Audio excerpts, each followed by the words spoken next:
Two names on tonight's list this channel has already covered. Barrett, Bent. You've heard one story about them here before. A story about Africa, about a parish, about the 1817 registers. That story is still true, but it's not the only one. Both of those surnames also show up, documented, in the marriage and birth records of Kingston's Sephardic Jewish community. A community that arrived in Jamaica, fleeing the Spanish Inquisition, centuries before slavery in Jamaica even looked the way most people picture it today. Here's a number that might stop you cold. One recent study estimates that nearly 424,000 Jamaicans today are descended from Jewish immigrants who came to the island between 1494 and now, 424,000.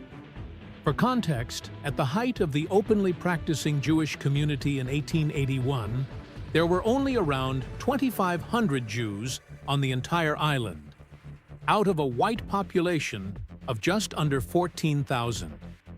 The community was always small.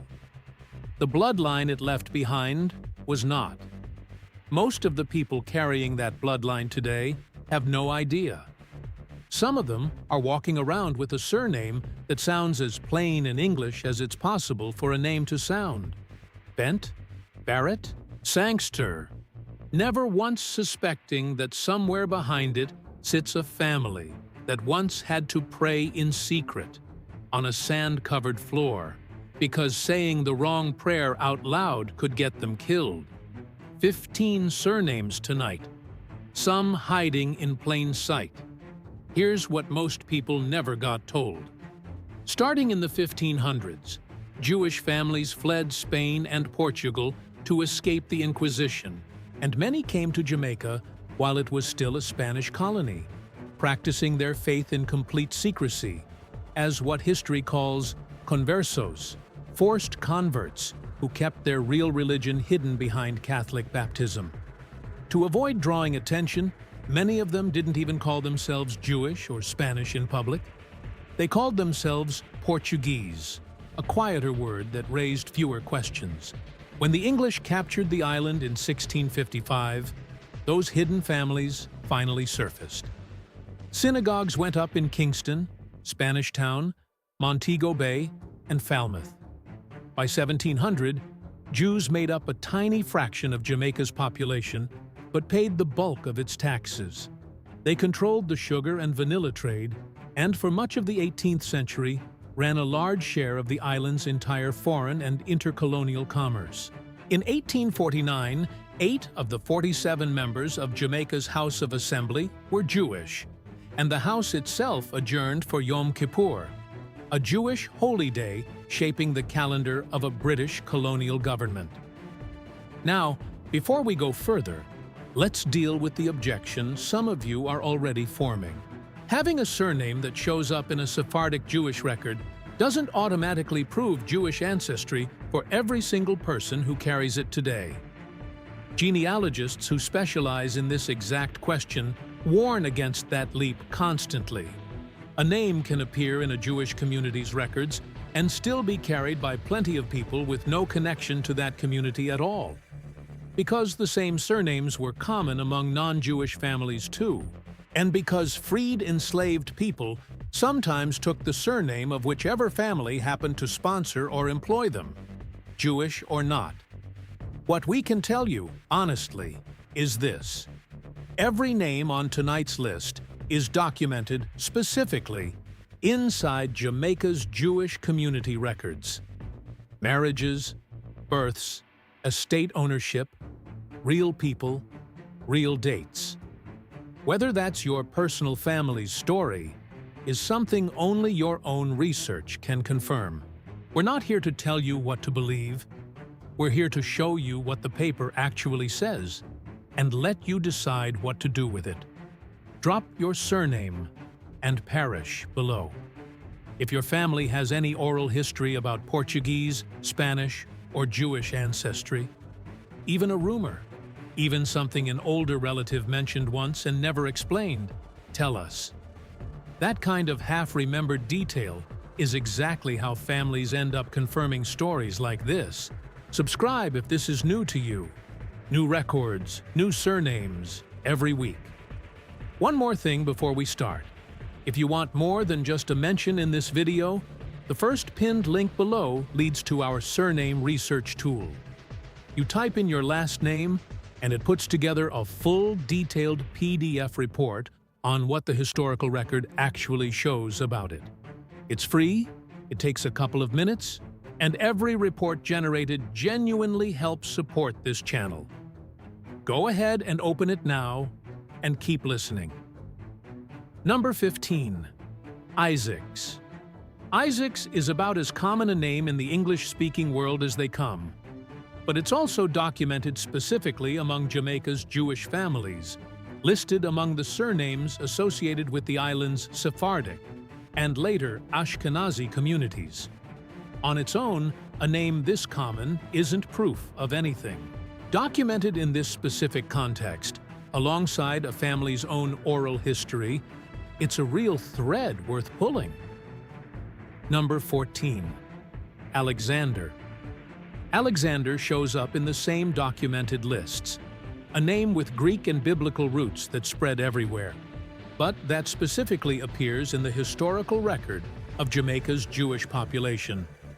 Like Isaac's, it needs your own family's context to mean anything definitive, but it's sitting there in the record, waiting to be asked about. Number 13. Levy. Levy is probably the single most globally recognizable Jewish surname in existence, tracing back to the biblical tribe of Levi. In Jamaica specifically, it's documented among the island's Jewish families for centuries. If your surname is Levy, and your family has any Caribbean roots stretching back generations, this is one of the more direct threads on tonight's list. Number 12. Sangster. Sangster doesn't sound Jewish at all on the surface. It sounds Scottish, occupational, tied to singing or choir work. But it's specifically documented as a surname carried within Jamaica's Jewish community. Names like this are exactly why Secretly belongs in tonight's title. Nothing about how it sounds gives away where at least some of its Jamaican bearers actually trace back to. Number 11. Bent. Here's the first name we promised you at the start. Bent, plain, short, entirely unremarkable sounding, is documented specifically within Jamaica's Jewish community records. If you've ever wondered why a name this simple felt hard to trace to any one clear origin, this might be part of the reason. It was never just one story to begin with. Number 10. Barrett. And the second name, from the cold open. This channel already told you Barrett traces to Africa through the 1817 registers, Congo and Igbo ancestry, documented through slave registration records. That story is real and stays real. But Barrett is also listed among Jamaica's documented Jewish surnames. Two completely different histories, sitting inside the exact same 6 letters. And only your specific family's paperwork can tell you which one, or whether it's both, tangled together the way Jamaican family history so often is. Number 9. Nunes.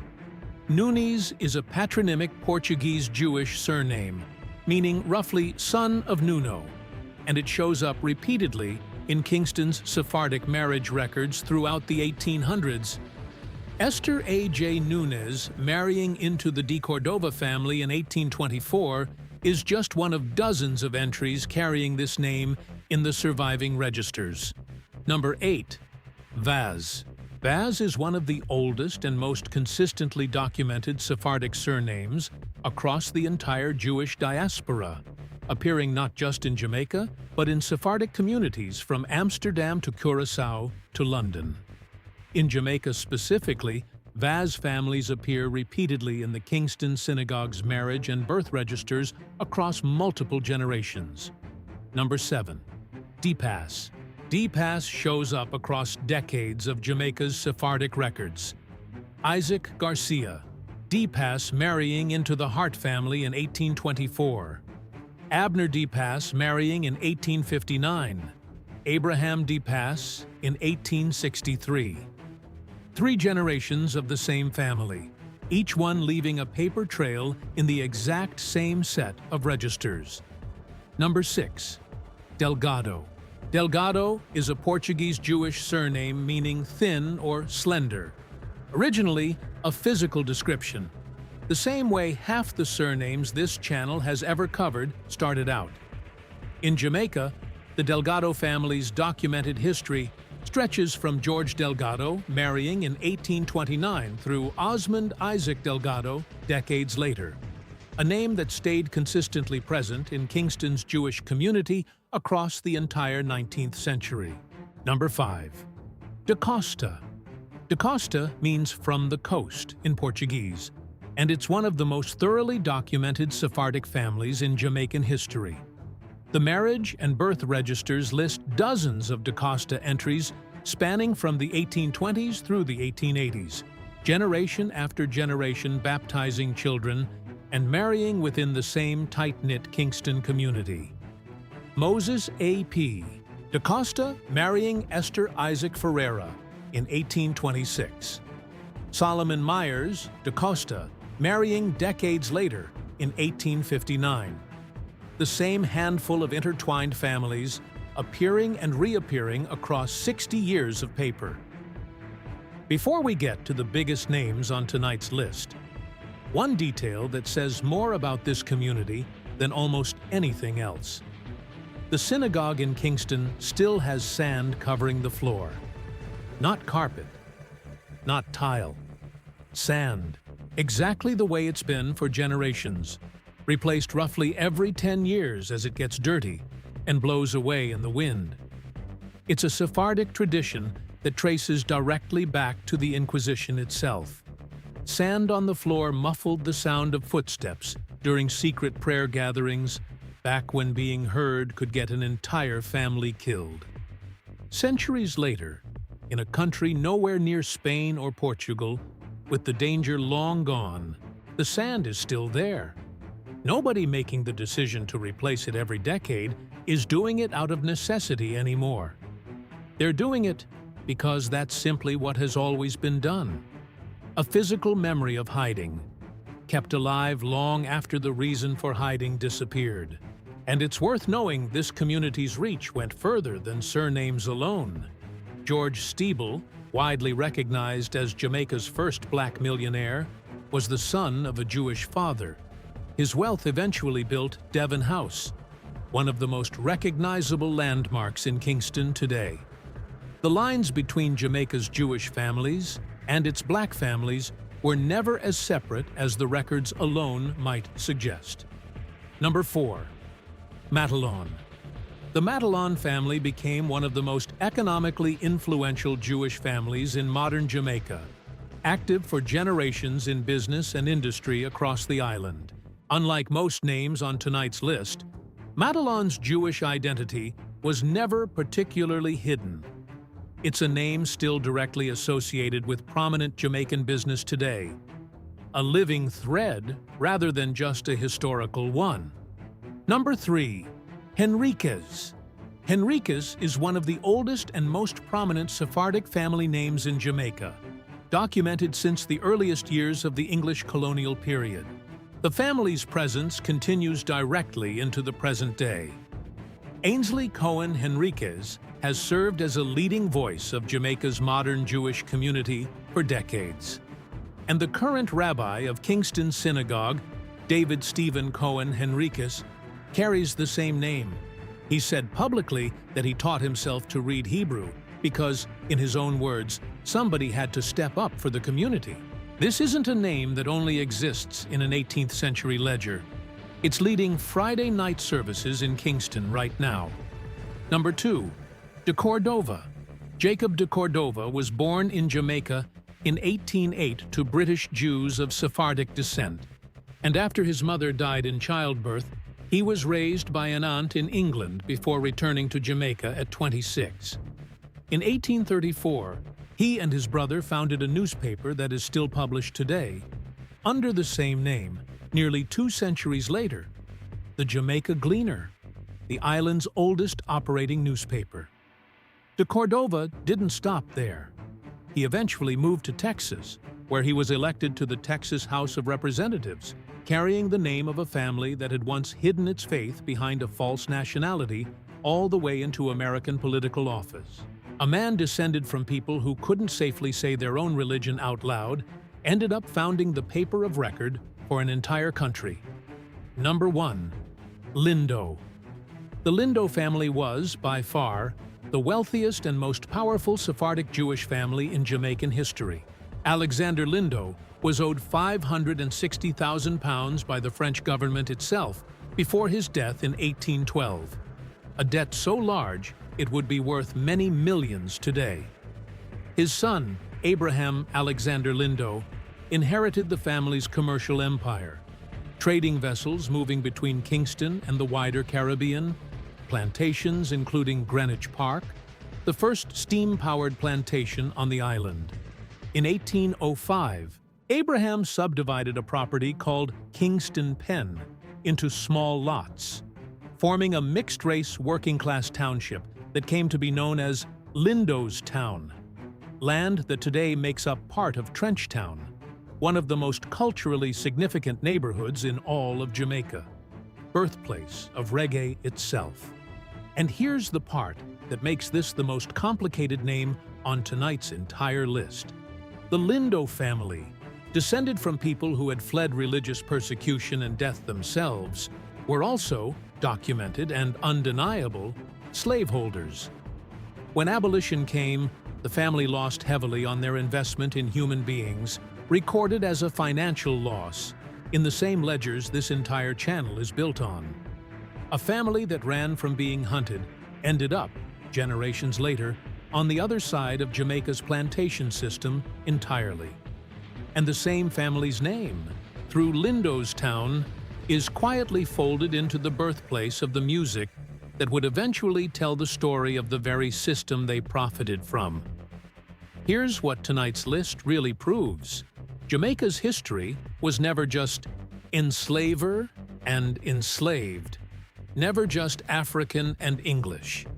It was Sephardic merchants hiding their faith behind Catholic baptism for 150 years, calling themselves Portuguese, so nobody would ask the real question. It was a synagogue floor covered in sand, a tradition that goes back to muffling footsteps during secret Inquisition-era prayer, still replaced every decade because that's simply what's always been done, long after anyone needed to hide at all. It was a family fleeing death in Portugal who ended up, generations later, holding other human beings as property themselves, on the exact same island where their own ancestors had once needed refuge. None of that fits neatly into one story. It was never supposed to. Drop your surname and parish below, and if your family has any thread of this history, even a half-remembered one, tell us. That's exactly how the next list gets built. And if the ebooks ever helped, it's linked in the pinned comment, full list included, so you can check before you buy.